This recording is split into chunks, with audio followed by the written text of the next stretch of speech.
Mag-ilisan. Wala nagpasabot ka, ilisan mo siya. Mag-lookout na lang sila na mo. Gikan sa driver, gikan sa kusinira, gikan sa maglihok dito sa kitchen, mga nag-atiman sa mga meetings, gospel preaching, halos mga batan na.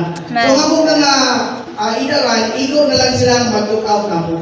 O muna sila makita nga dili maayo, o open up na lang sila sa para nga inaming istoryahan nga ops right. Dili na gusto right. Dili na. So mag-lookout na lang sila na mo. Mo na ikatulo. Ikaw pa spending time to supply the sense. Usa doon na ginunta tayo panahon sa mga batanon nga makikapitay nila aron sangkapan sila sa kinabuhi. Isang mga batanon dito basta naa sa tiguman karon kay bay man ni kapin dito sa meeting hall.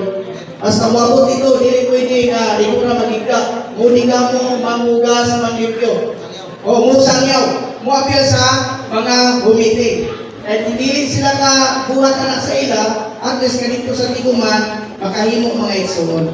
Kayo ikalima, letting the young people serve and supplying them. Sa tugutan na ko sila nga mualaga. Kita mga diyok na mga medyo inadidara na nga, malupigan ka o nalabuan pa ka. Tugutan ako nga malagad sila rin. Lastly, mga igsoon, ako silang i-train ang mga estudyante mo ng dunay SSOT para mabansay ang mga katanon na present sa kamakuuran din magiyahan ako mga igsoon kaya sa pag-alagad sa Ginoo. Ang mga estudyante dito nga naa sa sulod, kami golden rule dito.